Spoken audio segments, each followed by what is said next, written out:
अस्सलाम वालेकुम नाज़रीन, सिंध टीवी न्यूज़ जे ख़ुसूसी प्रोग्राम सिचुएशन सेंटर में अवांखे भली कार चऊं था। मां जी मेज़बान सबीन मेमण ऐं मूंसां गॾु स्टूडियो में मूंखे जॉइन कयो शहज़ाद शाह जीलानी साहब ऐं सीनियर सहाफ़ी कमाल लाशारी।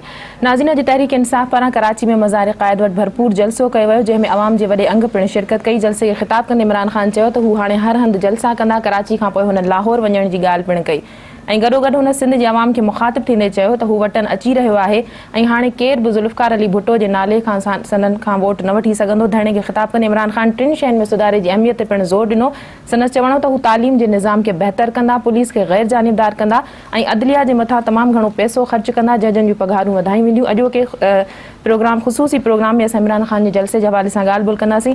शाह साहब, कीअं था ॾिसो अॼु जे इन जलसे खे, इमरान ख़ान जी तक़रीर खे?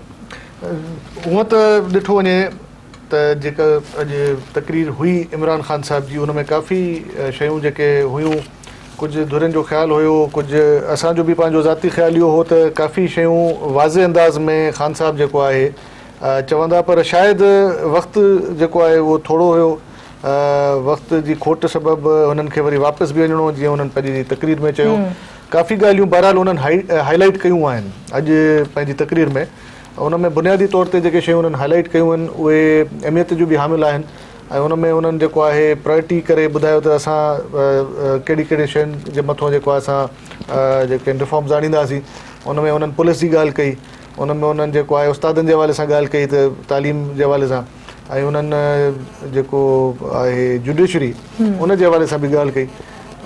कुझु अॼु हिकिड़ी ॻाल्हि मूंखे सम्झ में न आई, वरी असां बार बार इहे शयूं जेके हाईलाइट कयूं आहिनि त कराची वारो ऐं सिंधियो, इहो मूंखे सम्झ में न आई ॻाल्हि। त इहो ख़ान साहिबु जेको आहे कंहिं हुनखे चयो या शायदि उहो बेध्यानी में जेको आहे उन्हनि इहा ॻाल्हि कई त कराची वारो ऐं सिंध वारो, इहा शइ जेका आहे सम्झ खां ॿाहिरि आहे। पर बहरहाल थी सघे थो बेध्यानी में बि इहा ॻाल्हि कई वई हुजे।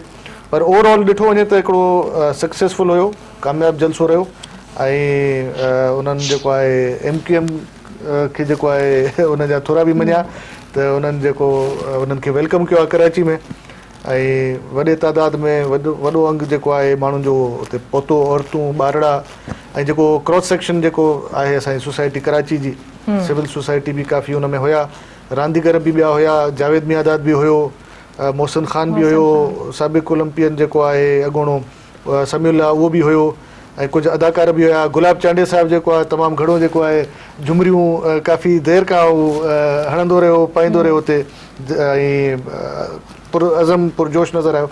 इहो अॼु अच्छा, जलसे में माण्हुनि जी शिरकत जे हवाले सां कमाल खां थोरा अपडेट्स वठंदासीं। कमाल, कीअं ॾिठो तव्हां हुते माण्हुनि जी शिरकत जे हवाले सां, औरतूं, ॿार? ईअं हुयो त जीअं धरणनि में ख़िताब इमरान ख़ान जो हलंदो हुयो, हिते CVU ते उनजा धरणा हुन हवाले सां जारी हुया, पर आहिस्ते आहिस्ते उते माण्हुनि जो तइदाद जेको आहे कुझु घटि थींदो पियो ऐं उहो शो जेको आहे हिकिड़ो राति जो देरि सां शुरू थींदो हो। पर 3 ॾींहं अॻु में जीअं हुन ऐलान कयो त हू कराची अचे पियो, तोड़े जो 3 ॾींहंनि जो ॾींहुं जेको गैप आहे या जेको वक़्तु आहे उहो एॾो को घणो कोन हुयो, पर उन्हनि ॾींहंनि खे ॾिसजे ऐं वरी हुननि जी तयारी ॾिसजे त बि जेका आरिफ अलवी या जेका हुननि जी क़यादत हुई उहा बि घणे क़दुरु को हिते रही, कार्नर गॾिजाणियूं या ॿियो टियों कुझु हुननि कोन करे सघिया। उन्हनि सभिनी शयुनि खे ॾिसजे, 3 ॾींहंनि खे ॾिसजे, हुननि जी ॿी का मक़ामी क़यादत या उन्हनि जी तयारियुनि खे ॾिसजे, उन्हनि सभिनी खां हटी करे वधि खां वधि माण्हुनि जी जेका शिरकत हुई उहा वॉलंटियर शिरकत हुई ऐं माण्हुनि इहो चाहियो पियो त कप्तान हिते अचे ऐं तब्दीली चाहिनि पिया माण्हू। उन हवाले सां ॾिसजे त हिकिड़ो अरेंज थींदो आहे त हू हुननि जी क़यादत, कैंपूं लॻायूं, पंफलेट विरायूं, माण्हुनि में विया ऐं शिरकत कयूं, ऐं माण्हुनि जेके हुननि जा हेठि उहिदेदार आहिनि उन्हनि ते के माण्हू हुननि रखिया हुजनि त बाबा हेतिरा तव्हांखे गाॾियूं खणी अचणियूं, हेतिरा, अहिड़े क़िस्म जी का बि ॻाल्हि कोन्हे का। जेके माण्हू शरीक थिया आहिनि उहो रज़ाकार न थिया आहिनि। असां काफ़ी जेके माण्हुनि खे ॾिठो पिए त गुज़िरियल ॾींहं खां वठी हुननि उनजी तयारी कई, ख़ासि तौर ते औरतुनि जेके अॻे ॾींहं ते उन्हनि जी तयारी कई, उन्हनि मुख़्तलिफ़ जेके आहिनि पार्टी झंडा ठाहिराया, स्टिकर ठाहिराया, पंफलेट ठाहिराया। नौजवाननि अॻे ॾींहं ते जेका रैली निकिती, हिकिड़ी 3 तलवार खां निकिती, या थोरी घणी जेका तयारी अॻे ॾींहं जेका गुज़िरियल राति थी पए, त माण्हू पाण रज़ाकारना तौरु आया, जोश जज़्बे सां आया, को बि उन्हनि खे को वठी कोन आयो ऐं आख़िर ताईं माण्हू पहुचंदा रहिया ऐं तमामु वॾे तइदाद में जेको असां जोश ॾिठो। घणे वक़्त खां पोइ कराची में हड़तालूं, कराची में ॿिया मुख़्तलिफ़ जी अस्सलाम वालेकुम मारवी मेमण साहिबा। जी वालेकुम सलाम। जी तव्हां वेलकम चऊं था सिचुएशन सेंटर में, ऐं तव्हांजो व्यू पॉइंट छा आहे अॼु जेको पाकिस्तान तहरीक इंसाफ़ जो कराची जो जेको हुयो जलसो, जेके कुझु मीडिया चवे थी धरणो, इहो धरणो त कोन हुयो मुंहिंजो ख़्यालु आहे, पर हुयो हिकिड़ो जलसो हुयो, कामयाबु वियो, हुन में आतिशबाज़ी जो मुज़ाहिरो बि थियो। त तव्हां छा था सम्झो त हीअ अॼु जेके ख़ान साहिब पंहिंजी जेके तक़रीर कई उन में काफ़ी दॿियल लफ़्ज़नि में ॻाल्हायो, वाज़े जेको आहे खुली करे हुन तनक़ीद न कई, पर इशारा कंहिंजी तरफ़ आहे न, तव्हांजो तजुर्बो छा आहे?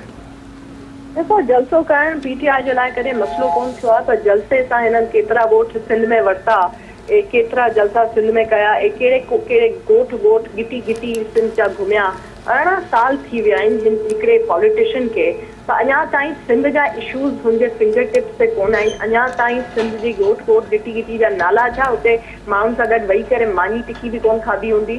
सिंध जो अहसासु कोन आहे। मुंहिंजे ख़्याल में सिंध जा माण्हू जेका आहिनि इलाही जेका आहिनि सुलझियल आहिनि। हुननि खे ख़बर आहे त जेकी केपी में गवर्नेंस कनि पिया पीटीआई वारा, 14 मंथ थी विया आहिनि, उनखां पोइ त ही सिंध खे जेकी प्रोमिसिस कयूं आहिनि हू थी कोन थी सघनि। लोकल गवर्नमेंट चए थो त सिंध में अची करे कंदो, पहिरीं केपी में त करे ॾेखारे छॾनि, 14 महीननि में त कोन थी आहे। वॾेरनि जे ख़िलाफ़ ॻाल्हि थो करे, पोइ चए वॾेरो बीठो आहे महमूद कुरैशी, मतिलबु स्टेटस को जी ख़िलाफ़ ॻाल्हि करे थो, स्टेटस को पीटीआई में भरियल आहे। पोइ तव्हांखे ख़बर आहे एजुकेशन ते त पंजाब जी हुकूमत जेकी आहे हुननि खे नंबर 1 मार्क्स मिलिया आहिनि हर इंटरनेशनल इंस्टीट्यूशन सां।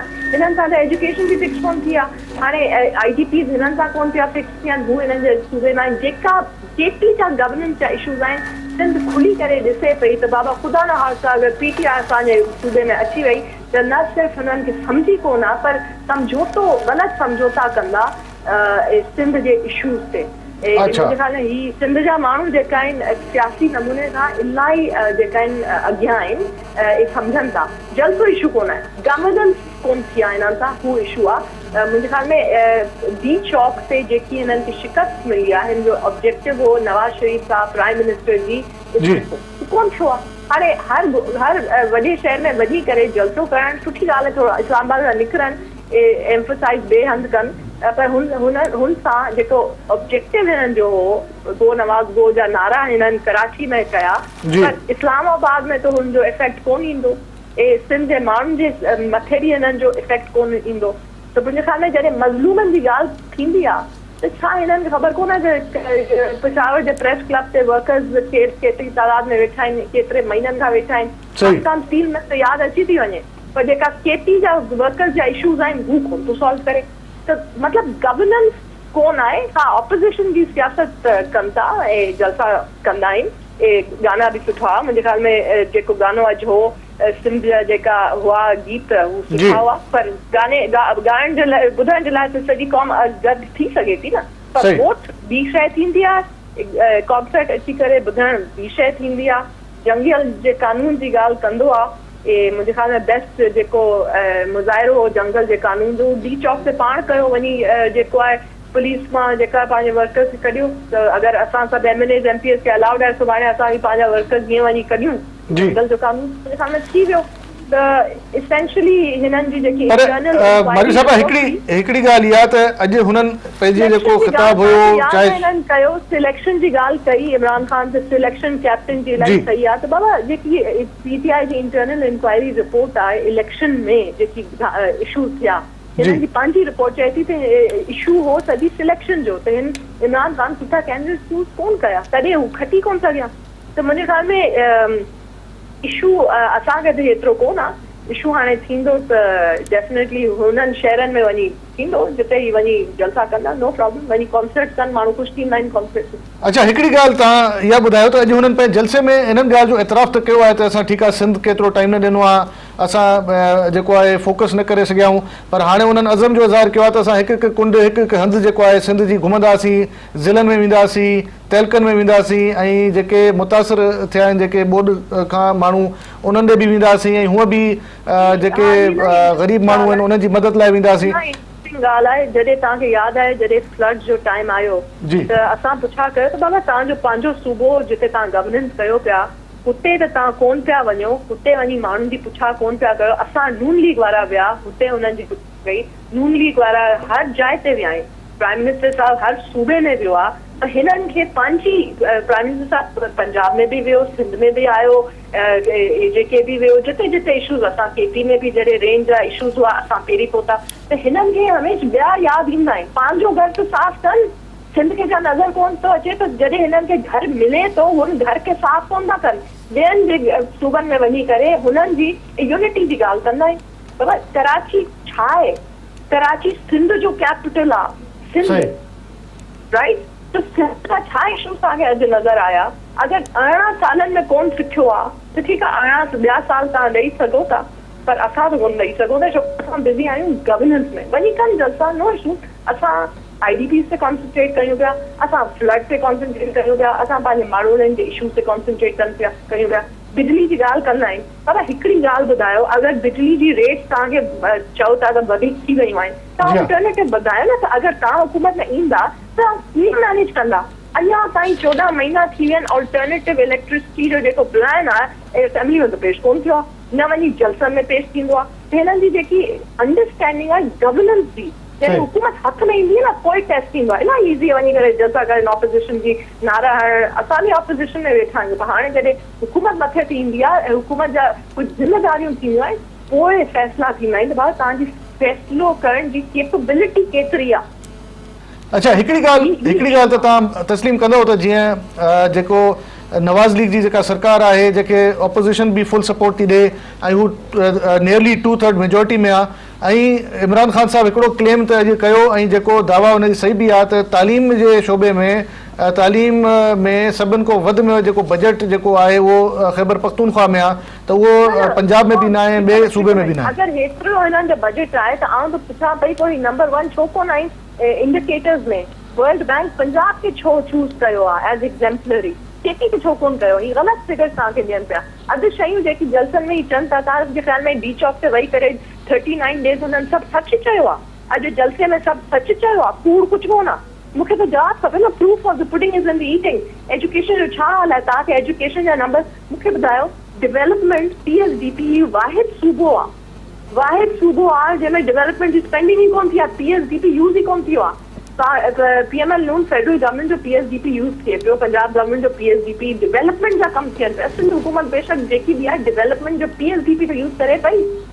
अचूं था एजुकेशन, हिकिड़ो सूबो आहे, बाक़ी हर सूबे में education as a right legislate थी वई आहे। छा वॾी ॻाल्हियूं कंदो आहे? तव्हां वटि लेजिस्लेशन ई कोन थी आहे केटी में, त बाबा एजुकेशन कॉन्स्टिट्यूशनल राइट आहे। ही जेकी आउं ॻाल्हि तव्हांजे साम्हूं रखां पई, चैलेंज कयां पई, पुछो उन्हनि सां, छा education is a basic fundamental constitutional right not legislated by the KP provincial assembly? हा, ॿियनि असेंबलीज़ लेजिस्लेट हुनखे कयो, हुनजे मथां कमु कनि पिया।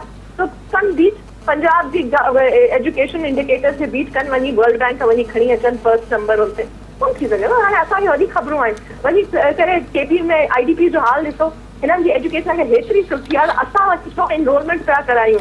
हिननि जी एनरोलमेंट आउं वई हुई क्लास में, आउं हिननि खे वञी हेल्प कयां पई। फेडरल गवर्नमेंट मुंहिंजी ज़िम्मेदारी प्राइम मिनिस्टर विधी आहे त बाबा हिननि सां एनरोलमेंट थिए कोन पई, तव्हां वञी please fill in the blanks कयो। ही बेशक हुननि जी ज़िम्मेदारी आहे, पर हिननि सां कोन पई थिए, फेडरल गवर्नमेंट वञी हेल्प करे। जी, वरी महिरबानी मारवी मेमण साहिबा।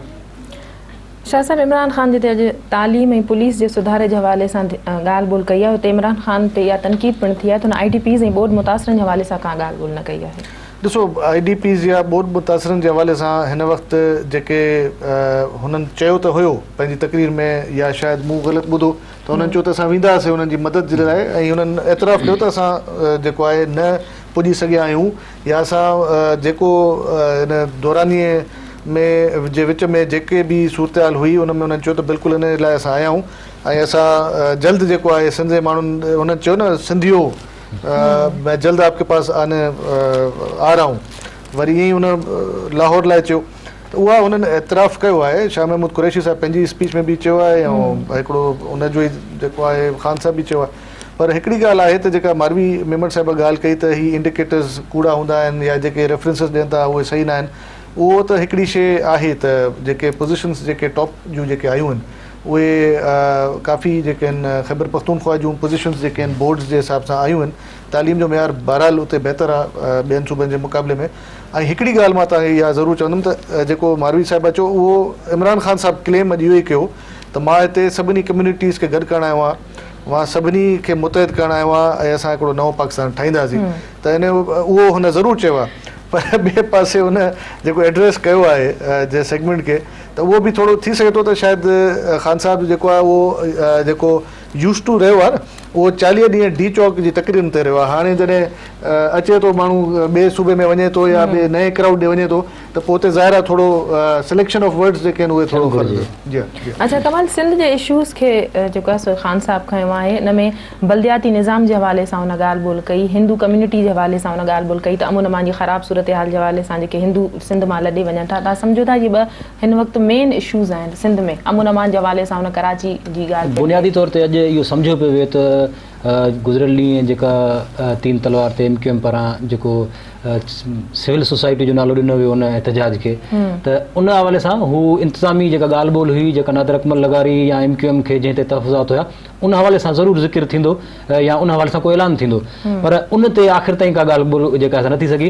बाक़ी सिंध जे हवाले सां 2-4 शयूं ज़रूरु थियूं, त उन में जेको हिंदू नारी ॻाल्हि ॿोल थी अक़लियतनि वारी अव्हांखे यादि हूंदो त गुज़िरियल ॾींहुं वॾो धरणो जेको प्रेस क्लब अॻां लॻल हुयो ऐं गुज़िरियल 4 खां 5 हज़ार माण्हू जेके आयल हुया ऐं उहे ई माण्हू शायदि अॼोके धरणे में बि कुझु शामिल हुया ऐं PTI जो MNA लाल माली जेको आहे सो अॼु शायदि इन जलसे में यकीनन हूंदो, त उन हवाले सां इहो हिकिड़ो हिसो जेको हुयो ज़िक्र थियो त सिंध जे हिंदुनि सां जेका ज़्यादती आहे नओं पाकिस्तान जेको जॾहिं थींदो त उन में इहे हूंदो। बाक़ी त हाणे घणे क़दुरु तक़रीरूं उहे ई डी चौक वारियूं जेके थियूं, 2-4 शयूं लियारी जो ज़िक्र थियो त लियारी में गैंगवार आहे ऐं इहो ज़िक्र थियो त जेका कराची में टारगेट किलिंग आहे उन में हुकूमत में वेठल जेके धुरियूं आहिनि, हुकूमत जी सरपरस्ती आहे उनखां सवाइ नथो थी सघे, ज़ाहिर आहे हुकूमत में या पीपल्स पार्टी आहे या MQM आहे। सो इमरान ख़ान घणो कुझु न चवंदे घणो कुझु चई बि वियो आहे ख़ासि तौर ते कराची जे हवाले सां। बाक़ी इहो त लियारी जो ज़िक्र करणु ऐं सिंध जी आवाम खे भुट्टे जे नाले ते वोट जे हवाले सां उन चवणु ऐं गॾोगॾु हुननि तस्लीम बि कयो थोरे जो अवां ॾिसंदो त शाह महमूद कुरैशी जी सिंध में कंहिं न कंहिं हवाले सां थर में थोरे सखर न अचो त हुननि जा कुझु न कुझु वोट बैंक जेको आहे जेकॾहिं हू सिंध में वञनि था। मां तव्हांखे ॿुधायां शाह साहिबु त गुज़िरियल इलेक्शन में जैकबाद में या सखर में जेके हिननि जा कुझु माण्हू इलेक्शन में बीठा हुया तोड़े जो उन्हनि खे कोई न पियो सुञाणे, तोड़े जो हिननि जो को बि माण्हू किथे कंहिं न हुयो पर हुन वोट वरिता। उन हवाले सां जेकॾहिं हीअ वञनि पिया ऐं हुते माण्हुनि ताईं पहुचनि था, हीअ क़यादत होॾे वञनि थी ऐं इन सॼे दौरान इमरान ख़ान कॾहिं सखर में कोन आयो, त हीअ जेकॾहिं वञनि था शाह महमूद कुरैशी वञे थो त माण्हू हाणे ज़ाहिर आहे हीअ दौर आहे पीपल्स पार्टी गुज़िरियल 5 साल ॾिना ही 5 हलनि पिया ऐं हाणे जेकॾहिं पीपल्स पार्टी कुझु न पई ॾे त ज़ाहिर आहे त माण्हू हेॾां ॿिए पासे केॾां वेंदा। ब्रेक प्रोग्राम जो सिलसिलो जारी रहंदो पर ब्रेक जो वक़्तु आहे नाज़रीन, वक़्तु आहे ब्रेक जो, वठूं था ब्रेक।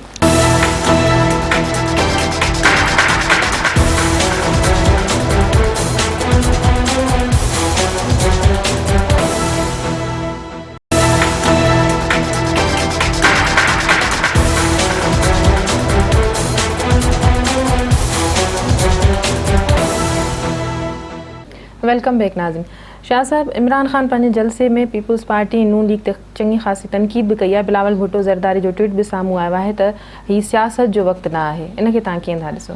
उहो त बिलावल भुट्टो साहिबु जॾहिं पंजाब जे दौरे ते हुयो ऐं ॿोध मुतासिरनि ॾे वञे पियो उन वक़्तु बि 1-2 बयान साम्हूं अचनि पिया त उहो इहो ट्वीट जेको आहे मुसलसल बिलावल भुट्टो ज़रदारी तॾहिं उहो कंदो अचे पियो ऐं उनजो चवण जो मक़सदु इहो आहे त इहा जेका सियासत जो आगाज़ जेको थींदो 18 अक्टूबर खां पोइ थींदो, जंहिंजो ऐलान हुन कयो बि आहे, त उनखां बाद में ॾिसणो पवंदो त हू कहिड़े मिज़ाज में सियासत जो ॾिसो आगाज़ त थी चुको आहे ऐं जेको बि अगरि प्राइम मिनिस्टर अचे थो पियो सखर बहराज, अगरि उनजो दौरो करे थो, सॼी नून लीग जी पूरी जेका पार्टी आहे उनजा अॻवान आहिनि उहे उते पहुचनि था, या बिलावल भुट्टो साहिबु जेको आहे पंजाब जे दौरे ते आहे, त इहो सियासत जो ई हिसो आहे। ख़िदमत सियासत हिकिड़ी गॾियल शइ आहे, अहिड़ी ॻाल्हि न आहे त सियासत जो सीज़न हूंदो आहे त कबी आहे, सियासतदान का बि ॻाल्हि कंदो आहे त किथे मानी बि खाईंदो आहे त उहो बि ज़रूरु ज़िक्र थींदो आहे। पर हाणे हिकिड़ी ॻाल्हि जेका इम्पोर्टेंट आहे उहा जेको मां थोरो हिते तव्हांखे कंदुमि उहा आहे त जेका शाह महमूद कुरैशी साहिब जे जेको मखदूम जावेद हाशमी जे हवाले सां चयो त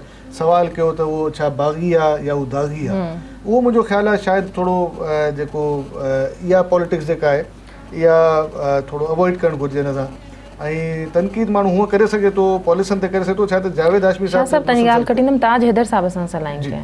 अस्सलाम वालेकुम ताज हैदर साहब। वालेकुम जनाब। जी, आज कराची में जलसा हुआ पाकिस्तान तहरीक इंसाफ का और کافی لوگ آئے اور کافی جو ہے وہ اس میں باتیں بھی ہوئی. تو آپ مختصر کیا آپ کا ویو پوائنٹ ہے آج کے جلسے پہ, اور جو باتیں انہوں نے کہیں, ٹارگٹ کلنگ کے حوالے سے بات کی, اشارہ دیا کہ جی جو حکومت کے جو ہے وہ سرپرستی میں ہوتی ہے, اور انہوں نے کہا میں ان کا مقابلہ کروں گا اور میں سندھ کے کونے میں جاؤں گا, اور کراچی والوں کو مخاطب کیا, سندھیوں کو مخاطب کیا. تو آپ کیا سمجھتے ہیں کہ آج ان کا جو جلسہ تھا یا تقریر تھی, کیا کچھ ٹارگٹ کلنگ پہ بات کی انہوں نے؟ جی انہوں نے بالکل یہ بات کی تھی کہ کراچی میں جو ٹارگٹ کلنگ چل رہی ہے وہ حکومت کی سرپرستی کے بغیر ممکن نہیں ہے. نہیں, وہ ان کے جو وہ ہیں پارٹنر جی طالبان جنہوں نے الیکشن جتوایا ہے, تو لوگوں کا شک تو اس کی طرف ہے. اچھا, جو سیکٹیرین ہے خاص طور سے کلنگ, اس میں مطلب دیکھیے نا, الیکشن تو طالبان جتوایا نا, ان کو بھی اور نواز شریف صاحب کو بھی. اچھا, باقی کسی کو تو انہوں نے کمپین چلانے نہیں دی.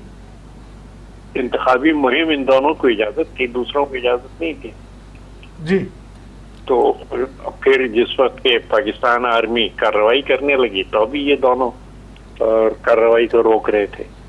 مذاکرات اور مذاکرات کے پردے میں پھر سے طالبان ری گروپ ہوئے اور ری آرم ہوئے. جی تو ہمارا تو سمجھیے کہ جب پارٹی بنی تھی پہلے دن اس وقت مذہبی انتہا پسندوں نے ہمیں کافر کہہ دیا تھا. اچھا, تو ہمارا تو کچھ نہیں ہے, وہ تو ان کے پارٹنر ہیں جو وہ کر رہے ہیں یہ سارا. اچھا تاجر صاحب, الیکشن جنہوں نے جتوایا. اچھا, یہ بھی بات ہوئی کہ بھٹو, شہید ذوالفقار علی بھٹو کے نام پہ جو ہے سندھ کے عوام کو بیوقوف بنایا جا رہا ہے, اور وہ کہہ رہے ہیں کہ جب ہم آئیں گے تو ہم اصل مسائل کی طرف جو ہے ہمارا دھیان ہوگا, اس کے حل کے لیے, اس کے خاتمے کے لیے کام کریں گے, اور ہم جھوٹ اور فریب کی سیاست نہیں کریں گے. ساتھ میں انہوں نے یہ بھی کہا, انہوں نے فوکس کیا کہ جی یہ تعلیم کی طرف انہوں نے دھیان دیا, اور پولیس کو جو ہے ڈی پولیٹیسائز کرنے کی بات کی, اور جوڈیشری پہ انہوں نے کہا کہ نظام جو ہے انصاف کا اچھا ہوگا. تو آپ کیا سمجھتے ہیں, اس کے اوپر جو ہے وہ بلاول بھٹو صاحب کا ایک ٹویٹ بھی آیا ہے. دیکھیے نا, جو دائیں بازو کی سیاست ہے وہ صرف دوسروں کو برا بھلا کہہ کے چلتی ہے. یعنی وہ ایک خاص لینگویج, ایک خاص طریقہ کار, وہ دائیں بازو کی سیاست جو ہے وہ اسی پہ چلتی ہے. لیکن میرے خیال سے سندھ کے عوام کو بیوقوف نہیں کہنا چاہیے انہیں. سندھ کے عوام ملک سب سے زیادہ باشعور عوام, تو یہ ان کو بیوقوف کہنا کہ ان کو کسی نے بیوقوف بنا دیا, یہ کر دیا, یہ غلط ہے. باشعور لوگ ہیں اور سندھ سے انہیں بڑی شکایتیں ہیں. ٹھیک ہے, میں مانتا ہوں کہ سندھ میں مذہبی انتہا پسندی کو سے لوگ نفرت کرتے ہیں.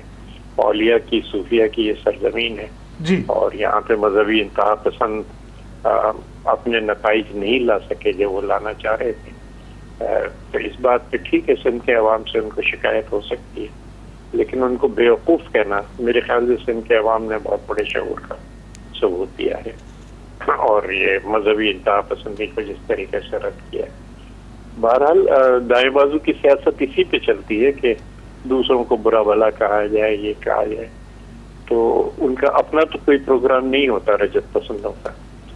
لیکن اور دوسرے یہ کہ جو دائیں بازو کی سیاست اس وقت بحران میں مبتلا ہے, تو وہ بھی اسی بندر بانٹ کا نتیجہ ہے کہ انہوں نے کہا بھائی اتنی سیٹیں تم لے لو, اتنی سیٹیں تم لے لو, باقی پارٹیوں کو ہم نہیں کرنے دیں گے, انتخابی مہم نہیں چلانے دیں گے. تو اس کی وجہ سے خود آپ اگر دیکھیں پشاور میں NA1 کے اندر ہوا جی, کہ 70,000 کی لیڈ عمران خان صاحب نے لی تھی.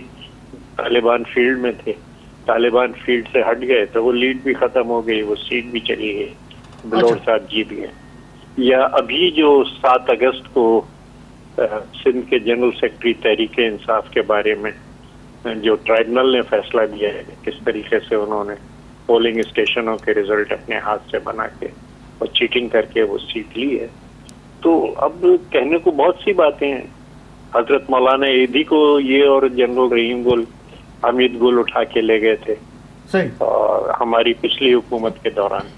تو اب ان کا ایک سیاسی فلسفہ ہے کہ طاقت کا سرچشمہ پاکستان کا اسٹیبلشمنٹ ہے, اور وہ اسی پہ اپنے رائٹ ونگ ہمیشہ اسٹیبلشمنٹ پہ ڈیپینڈ کرتی ہے. اچھا تاجر صاحب, ہمیں کوئی ایسی حیرانی نہیں ہے اگر انہوں نے یہ بات جی ایک اور بات انہوں نے کہی ہے اپنی تقریر کے دوران, وہ انہوں نے اشارہ دیا تھا لیاری کی طرف. لیاری تو پیپلز پارٹی کا گڑھ تھا, اور انہوں نے کہا کہ جی وہاں پر اتنے جرائم پیشہ لوگ آ گئے ہیں, گینگ وارز ہو رہی ہیں, اور اس کی ذمہ داری بھی جو ہے وہ ایک لحاظ سے انہوں نے انڈائریکٹلی تو اشارہ دیا گورنمنٹ کی طرف, تو اس پر آپ کیا کہیں گے؟ نہیں, لیاری کے اندر میں تسلیم کرتا ہوں کہ کچھ شارٹ کمنگز ہوئی ہیں ہم سے, کچھ ہماری غلطیاں اس کے اندر ہیں جس کو کہ اب درست کر لیا گیا ہے. اور لیاری میں آپ دیکھ رہے ہیں جیسے کہ کرمنل گینگز کے خلاف آپریشن یہی گورنمنٹ کر رہی ہے جی, اور لیاری کے اندر حالات جو ہیں وہ بہتر ہو گئے. شروع میں البتہ مجھے تسلیم کرنے میں کوئی جھجک نہیں ہے اچھا, کہ ہاں کچھ غلطیاں ہوئی تھیں ہم سے, لیکن اب وہ تمام کا تمام معاملات جو ہیں ٹھیک ہیں. لیکن ان سے یہ کہیے کہ لیاری اکیلا علاقہ نہیں ہے. صحیح. پختونخوا کے اندر جو اتنے لوگ شہید ہو رہے ہیں اور جو ایک مصیبت پلی ہوئی ہے وہاں کے اوپر, تو وہ اس کو دیکھیں, ہم اس کو دیکھتے ہیں. مطلب یہ کہ ان کو طالبان نے ایک موقع دیا ہے ٹھپے لگا کے گورنمنٹ میں آنے کا, تو اس کا فائدہ اٹھائیں اور اپنے وہاں پہ اپنی توجہ مرکوز کریں, اس کو دیکھیں, اور پختون عوام کے لیے اگر کوئی بہتری وہ کر سکتے ہیں تو بہت اچھی بات ہے. لیکن ساتھ ہی ساتھ میں یہ کہوں گا پختونخوا حکومت کے لیے, اور یہ ہمارے جو خاص طور سے سراج الحق صاحب نے جو ہمارے ساتھ بڑا اچھا سلوک کیا تھر کے اندر, جس طریقے سے سراج الحق صاحب نے ہمیں وہاں پہ مدد دی, جس طریقے سے ڈاکٹرز کو انہوں نے بھیجا, اچھا, اور پھر پرویز خٹک صاحب نے بھی میرے ایک ٹیلی فون پہ 5 موبائل ہاسپٹل تھر بھیجے تھے. تو جہاں انہوں نے کوئی اچھی بات کی ہے تو ہم سب کھلے دل سے اس کا اعتراف کرتے ہیں. رائٹ, بہت اچھا, بہت شکریہ آپ کا تاج حیدر صاحب, آپ نے اپنا ویو پوائنٹ دیا. कमाल अॼु जीअं धरणे में इमरान ख़ान चयो त असांजे पोयां फ़ौज जो हथु कोन्हे, कोई उन माण्हुनि खां मुखातिब थी करे पुछियो त छा तव्हां कंहिंजे इशारे ते आया आहियो, ऐं हुन इहा बि ॻाल्हि वाज़े कई त धरणो फ़ौज जे इशारे ते न पियो थिए. इन ते तव्हां छा चवंदा? हाणे ॾिसो ईअं आहे त काफ़ी शयूं जेके आहिनि से इन्हनि ते डिस्कस थींदियूं रहियूं आहिनि.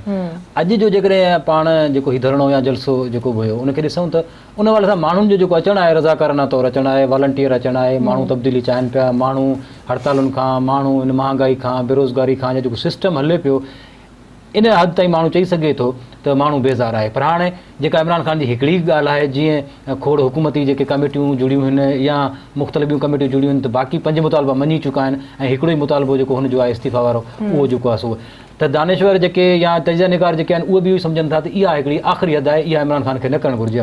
त उन हवाले सां इहे ख़दशात पंहिंजी जॻह ते मौजूदु आहिनि त हिननि खे कंहिं जेको 3 माण्हू जो या एम्पायर जो जेको ज़िक्र थिया, उन खां पोइ जेके ॻाल्हियूं आयूं, ऐं उन खां पोइ मखदूम जावेद हाशमी जो निकिरी वञणु, सो इहे सभु शयूं डिस्कस वारियूं आहिनि पंहिंजी जॻह ते. पर ख़ासि तौर ते अॼोको जेको जलसो हुयो, धरणो हुयो, उन हवाले सां ज़ाहिरात माण्हू जेके आयल आहिनि, घणे क़दुरु PTI जा माण्हू आयल आहिनि या जेके उहे माण्हू आयल आहिनि, त उहे कंहिं न कंहिं हवाले सां उमेद इमरान ख़ान खे ई सम्झनि पिया. त ज़ाहिर आहे उन्हनि जी जेका सपोर्ट आहे उहा ज़ाहिर इमरान ख़ान खे आहे, उहे ज़ाहिर चवंदा त अहिड़ी क़िस्म जी का बि ॻाल्हि कान्हे, इमरान ख़ान तब्दीली आणींदो. सो कुझु सवाल पंहिंजी जॻह ते आहिनि त छो त सूबाई हुकूमत उन्हनि वटि आहे KPK जी, उते कहिड़ियूं तब्दीलियूं आयूं आहिनि, उहे ज़ाहिर पंहिंजी जॻह ते सवाल थियनि था. पर अॼोके जेके धरणो एहतजाज हुयो उन में माण्हू जेके आयल आहिनि रज़ाकारना तौरु आयल आहिनि, उहे माण्हू उमेद सम्झनि था त इमरान ख़ान जेका आहे उहो तब्दीली आणींदो. नसीर मेमण साहब असां सां लाइन ते आहिनि. जी, अस्सलाम वालेकुम नसीर मेमण साहब. वालेकुम सलाम. साईं भलीकार सिचुएशन सेंटर में, ऐं इहो तव्हां खां पुछंदासीं त जेको अॼु पाकिस्तान तहरीक इंसाफ़ जो जलसो हो कराची में, ऐं जेका इमरान ख़ान जी तक़रीर हुई, उन हवाले सां तव्हां छा चवंदव त तव्हां उनखे कहिड़ी नज़र सां था ॾिसो, या तव्हांजो उन ते व्यू पॉइंट तव्हांजो पर्सनली छा आहे? मां सम्झां थो त काफ़ी वॾो जलसो हो, हुनखे तव्हां कामयाबु जलसो चई सघो था. ऐं जंहिं तरह सां कराचीअ में जेको माज़ी रही आहे, असां ॾिठो आहे त उते बसि हिकिड़ी पार्टीअ जो तव्हां होल्ड ॾिठो आहे, जिते बाक़ी जा माण्हू कीअं आंदा वेंदा आहिनि जलसे में, उहा सॼी दुनिया खे ख़बर आहे. ऐं उन ॾाढे धका जे नतीजे में उहे माण्हू गॾु थींदा आहिनि. ज़ाहिर आहे उनजा सपोर्टर बि आहिनि, जो मसूब आहे.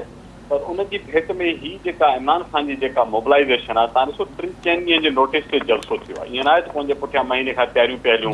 ऐं ईअं बि न हो जीअं NPM जो जलसो थींदो आहे त मीडिया 2 ॾींहं अॻु खां शुरू थी वेंदी आहे त हाणे ॿुहारी पई अचे, हाणे शामियाना पिया अचनि. ईअं बि कोन हो, को मीडिया जे बि हुनजो को एॾा वॾा कंट्रोल अहिड़े क़िस्म जा कोन्हनि. इन सॼे माहौल में मां सम्झां थो हिकिड़ो तमामु हुननि कामयाबु जलसो कयो आहे ऐं हिकिड़ी ॻाल्हि खे सम्झणु घुरिजे त जेकी आहे सॼे शहरी इलाइक़े मज़बूत अल्टरनेट पॉलिटिकल फोर्स तौरु इमर्ज 2013 जे चूंडुनि में साफ़ तौरु असांखे नज़र आयो त उहा थी हुई। उन्हनि रुॻो उन्हनि ॻढ़नि में वोट न खयां, पर उते जॾहिं MQM जे ॻढ़नि में हुननि इवन धारणा बि लॻाया ऐं हुननि सां उतां जी उर्दू ॻाल्हाईंदड़ आबादी गॾु हुई। ऐं अॼु बि तव्हां ॾिठो त इन जलसे में ज़ाहिर आहे त कराची जा माण्हू हुआ, बाक़ी सिंध मां बि हूंदा, पर ज़ाहिर आहे वॾी ख़ल्क़ उतां जे माण्हुनि जी हुई ऐं उहो नज़र आयो पिए त पुरजोश हुया, उहे को डंडे जे ज़ोर ते आंदल माण्हू कोन हुया। काफ़ी इम्पैक्ट पवंदो इन जलसे जो। अच्छा साईं, इहा ॻाल्हि ॿुधाइजो त ख़ान साहब या ॿिया अॻवान उहे बार बार पंहिंजी तकरीर दौरान चवंदा रहिया त कराची वारो ऐं सिंधियो ऐं कराची वारो इहो अॼु वरी हिकिड़ो उन्हनि जेको आहे हिकिड़ी लाइन ड्रॉ करे छॾी ऐं उन्हनि सिंध जी ॻाल्हि न कई। उन्हनि इहो न चयो त असां जेको आहे शहरी इलाइक़े सिंध में बीठा आहियूं, त इनखे तव्हां कीअं ॾिसो था? तव्हां सम्झो था बेध्यानी सबबु थियो आहे या इहो इन्हनि जो जेको आहे कलोको जेको रिएक्शन हुयो मुतहदा पारां या नवनि सूबनि एडमिनिस्ट्रेटिव यूनिट्स पारां, इहो हिकिड़ो उन्हनि केयरफुल विच में हिकिड़ी ॻाल्हि रखी छॾी आहे? हिकिड़ो त मां सम्झां थो त हुन जे त जलसो कराचीअ में पे कयो, हुनखे ख़बर हुई त मेजॉरिटी में हुनजा सपोर्टर कराची मां आया आहिनि, त हुन प्राइमरीली कराची जे माण्हुनि खे एड्रेस करणु चाहियो पिए। जंहिं तरह MQM हुननि ते हार्श क्रिटिसिज़म कयो ऐं कल्ह हिकिड़ो जेको हुननि मुज़ाहिरो करण जी कोशिशि कई, त उनजे नतीजे में हू ज़ाहिर आहे त कराची में पंहिंजी कॉन्स्टिट्यूंसी खे मैसेज त ॾियणु घुरे थो।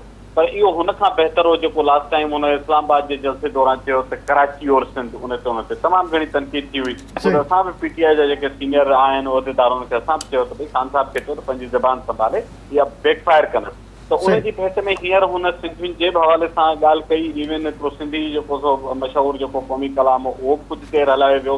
त मां सम्झां थो त उहो बैलेंस हुनखे आहिस्ते आहिस्ते सम्झ में अचे पियो। हिकिड़ो पॉपुलर नोशन आहे TV जा सभु चङा भला, हीअ त काइम अली शाह वेठो चवंदो आहे, तव्हां पाण ॿुधो आहे सिंध ऐं कराची, त इहो मसइलो आहे त जॾहिं असांजा पंहिंजा माण्हू वेठा चवंदा त ॿिया बि चवंदा।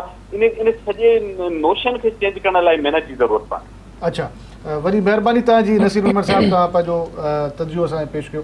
शाह साहब, इन ॻाल्हि में को शक कोन्हे त सिंध में पीपल्स पार्टी जी कारकर्दगी का एतिरी बहितर न रही आहे। हिन वक़्तु जेको जलसो थियो, जेतिरा माण्हू निकिता आहिनि, तव्हां सम्झो था त पीपल्स पार्टी जे लाइ बि इहा हिकिड़ी अहिड़ी सूरत हाल आहे जो हुनखे पंहिंजो वोट बैंक बचाइण जी ज़रूरत आहे हाणे? जी बिल्कुलु। हिकिड़ी शइ इहा ॾिसो त तव्हां अगरि असां ॻाल्हायूं था त कंपेरिज़न जे हिसाब सां त अञा ईअं न आहे त असां चऊं त सिर्फ़ु MQM ऐं पीपल्स पार्टी, अञा जेको असांजे सिंध में ॿियूं बि जमातूं आहिनि। पाकिस्तान मुस्लिम लीग फंक्शनल आहे, पीर साहिब पगारो उनजो जेको आहे उनजी सरपरस्ती में उनजा काफ़ी अॻवान उते मौजूदु आहिनि। ठीकु आहे, उन्हनि हिकिड़ो वोट भले न खयूं एॾो या सीटूं हिन भेरे न खयूं, पर उनखे तव्हां माइनस नथा करे सघो, मौजूदगी उन्हनि जी आहे। ऐं ईअं न आहे त अगरि ख़ान साहब चवनि था त बसि सिंधियो असां तव्हां हिकु हिकु इलाइक़े जो दौरो कंदासीं, उते बसि को वॾी तब्दीली या हिकिड़ो जेको आहे उथल थी पवंदी, ईअं न आहे। बिल्कुलु उते कुझु मायूसियूं आहिनि, हिकिड़ो तबिको आहे जेके हुकूमत जिन खे उन्हनि वोट कयो आहे उन मां मायूस आहिनि।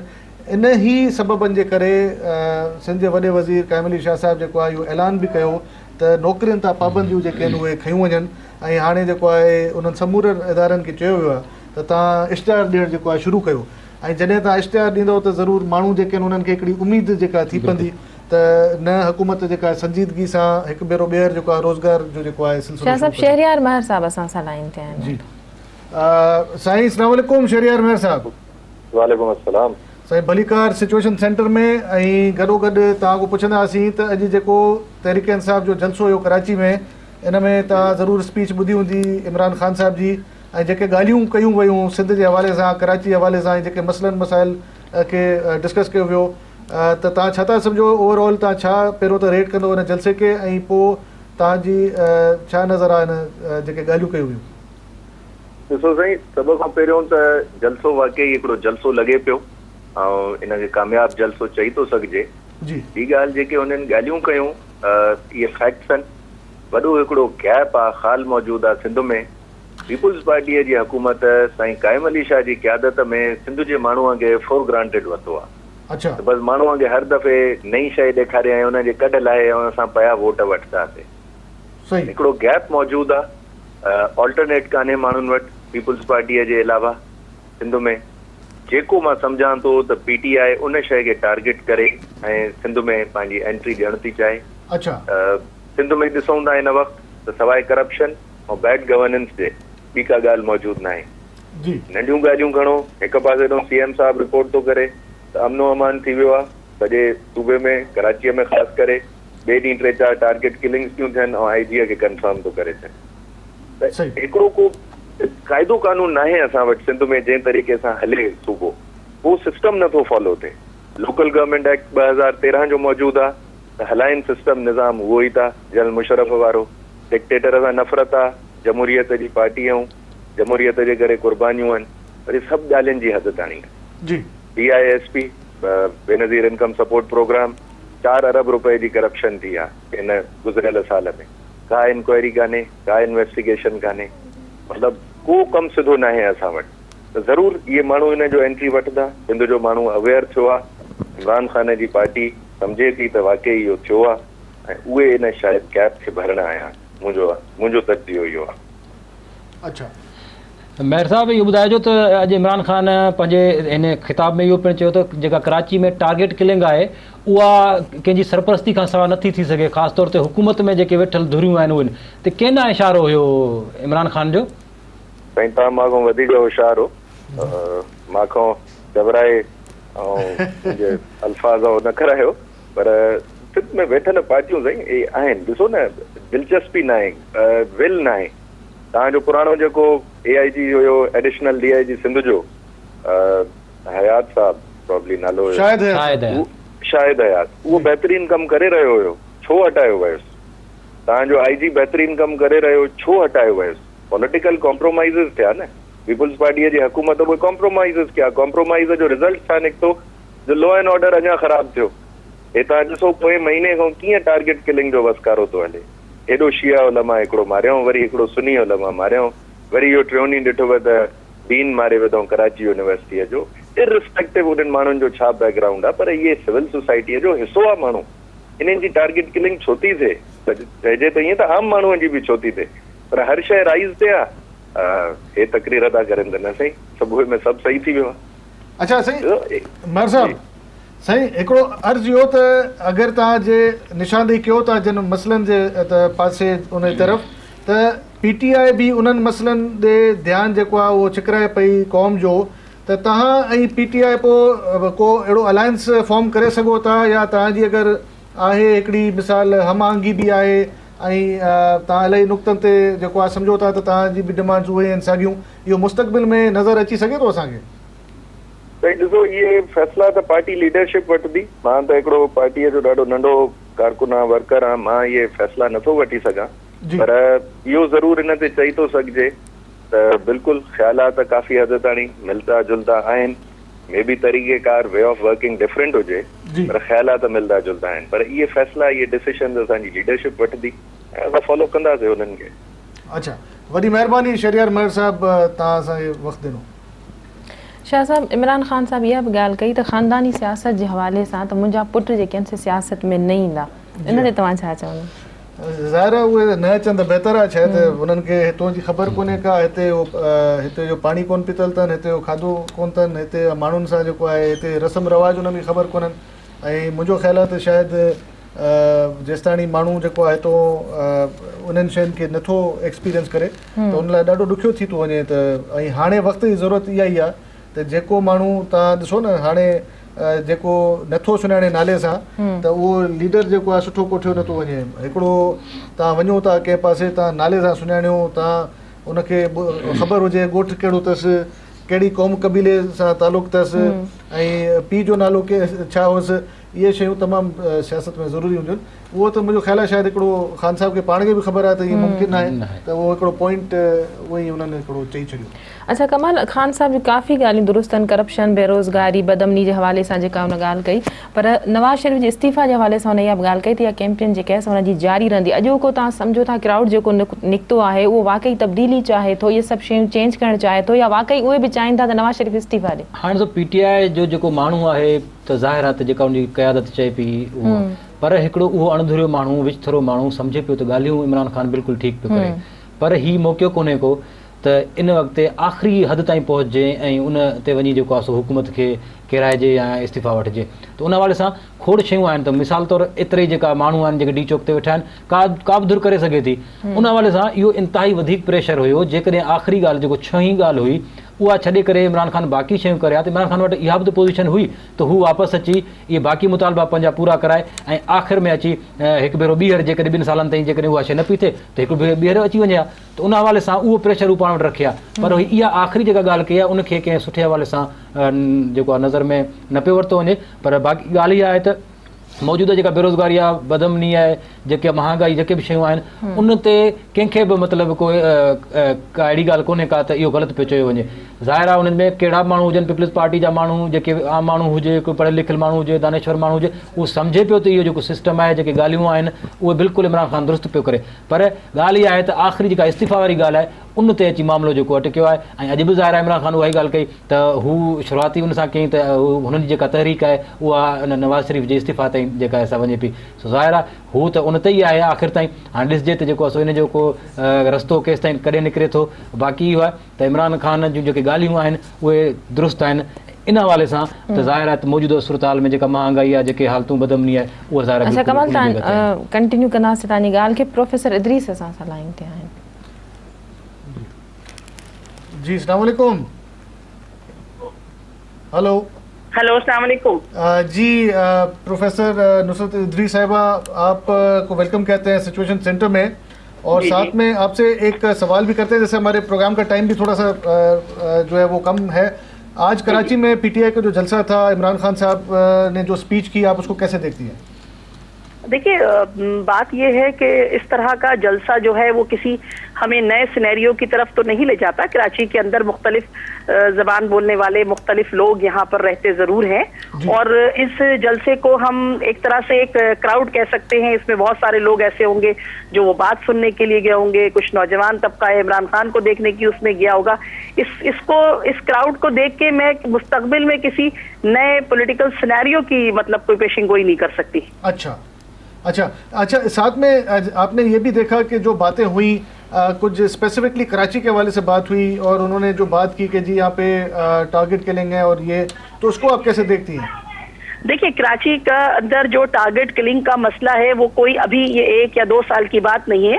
पिछले 7-8 सालों से कराची को इस हवाले से टारगेट किया जा रहा है। कराची एक माशी तौर पर एक बड़ा हब है, यहाँ से हम एक बड़ा रेवेन्यू हासिल करते हैं, और मौजूदा गवर्नमेंट की, जो सिंध लेवल प्रोविंशियल गवर्नमेंट की भी और सेंट्रल गवर्नमेंट की ये जिम्मेदारी है कि वो कराची के अंदर अमन व अमान की सूरत हाल को कायम करे। और ये बात सिर्फ इमरान खान के जलसे में नहीं बल्कि पूरे पाकिस्तान में जहां भी जलसा होता है और कराची का जिक्र आता है, लोग टारगेट किलिंग की बात करते हैं। लोग इसकी बात क्यों नहीं करते कि लोकल बॉडीज के इलेक्शंस होने चाहिए, या इंतजामी तौर पर सिंध को मुख्तलिफ यूनिट्स में डिवाइड करना चाहिए।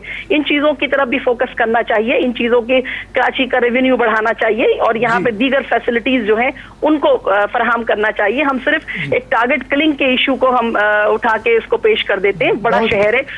बहुत शुक्रिया आपका नुसरत इदरीस साहिबा। हमारे प्रोग्राम का वक्त खत्म हो गया, बहुत शुक्रिया आपके शुक्रिया। नाज़रीन, ख़ुसूसी प्रोग्राम जो वक्त पंहिंजी पुॼाणी ते पहुतो। वक्त थियो आहे न्यूज़ जो। हलूं था न्यूज़ स्टूडियो तरफ़।